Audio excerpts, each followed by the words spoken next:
அனைவருக்கும் வணக்கம். இன்னைக்கு உங்களோட ஒரு கட்டுரைய பத்தி பகிர்ந்துக்கலாம்னு ஆசைப்பட்டேன்.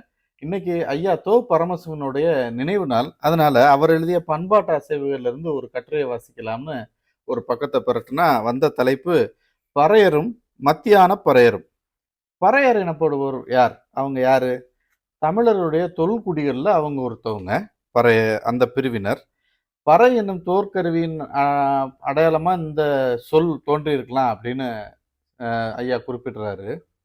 இவங்களுடைய தொழிலா என்ன இருந்துச்சு அப்படின்னா, உழவு தொழில், இறந்த விலங்குகளை அப்புறப்படுத்துதல், அப்புறம் அதனுடைய தோல உரிச்சு பதப்படுத்துதல். இது வந்து இவங்களுடைய தொழிலா இருந்திருக்கு.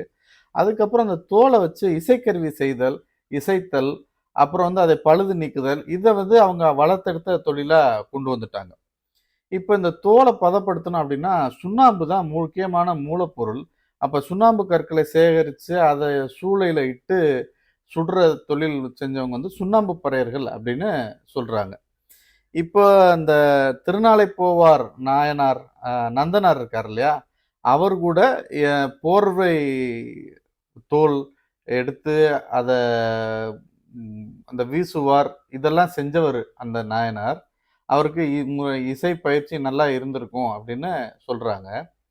இந்த இது மட்டும் இல்லாம பசுமாட்டோட வயித்துல இருந்து கோரோசனை அப்படின்றத எடுத்து நிறைய மருத்துவம் பார்த்தவங்களும், மருத்துவமும் பண்ணியிருக்கிறாங்க. மருத்துவ பறையர்கள் அப்படின்னு ஐயா குறிப்பிடுறாரு. பிற்கால சோழ அரசுல நிறைய உயர் பதவிகள்ல இவங்க இருந்திருக்கிறாங்க. பறையர் இனம். அதுக்கப்புறம் பார்த்தா மான் தோல் இருக்குல்ல, அதை தவிர மற்ற எல்லா தோலும் தீட்டுன்னு பார்ப்பனர்களுடைய வர்ணாசிரம கோட்பாடு.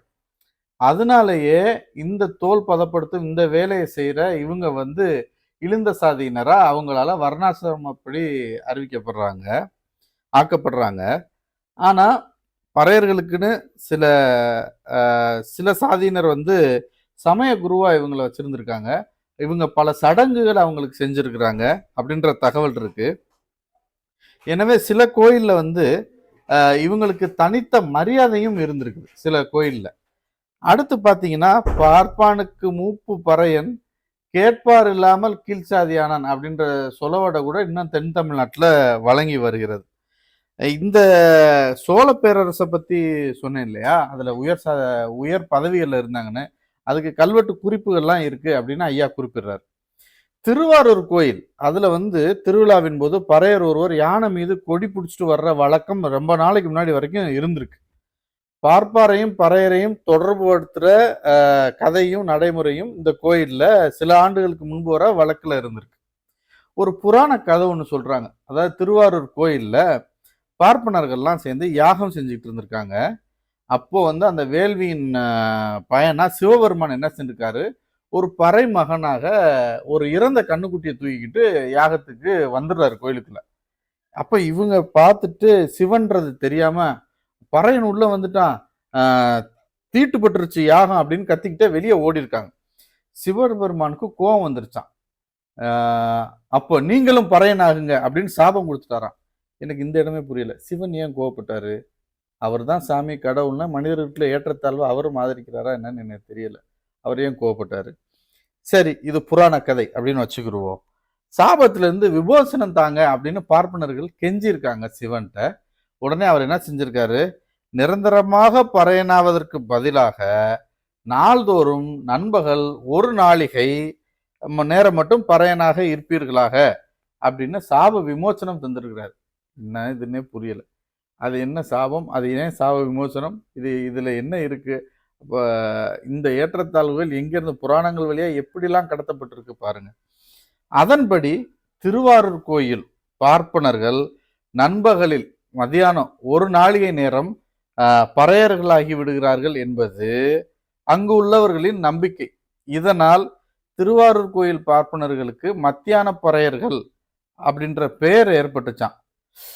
இப்ப பறையனானவர்கள் மறுபடியும் பார்ப்பனர் ஆகணும்ல அவங்க ஜாதிப்படி. அப்பனா தீட்டு கழிக்கணும். தீட்டு கழிக்கணும்னா என்ன செய்யணும்னா குளிக்கணுமா. எனவே திருவாரூர் கோயில் பார்ப்பனர்கள் மதியானம் ஒரு முறை குளிக்கும் வழக்கம் வச்சிருந்திருக்கிறாங்க அப்படின்னு மேற்கொண்டிருந்தாங்க அப்படின்றத ஐயா குறிப்பிடுறாரு. இந்த வழக்கம் வந்து அண்மை காலம் வரைக்கும் நீடித்திருந்தது அப்படின்னு சொல்றாரு. இதுதான் பறையரும் மத்தியான பறையரும் என்ற கட்டுரையில நான் வாசிச்சது. இந்த ஏற்றத்தாழ்வு சாதியில் பிறப்புக்கும் எல்லா உயிருக்கும் சொன்ன நம்ம ஊர்ல இந்த சாதிய ஏற்றத்தாழ்வுக்கு ஆதாரங்களாகவும் அதை அதை எப்படி சொல்றது என்டோர்ஸ் பண்றதுக்கு சிவபெருமானையே புராண கதைகளை கூட்டிட்டு வந்த கதைகளையும் நம்ம செவி வழி செய்தியா கேட்டுட்டு இருந்திருக்கிறோம் அப்படின்றத இந்த கட்டுரையை படிக்கும்போது புரிஞ்சுக்கிற முடியுது. இன்று இந்த தகவலை உங்களோட பகிர்ந்து கொண்டதில் மகிழ்ச்சி.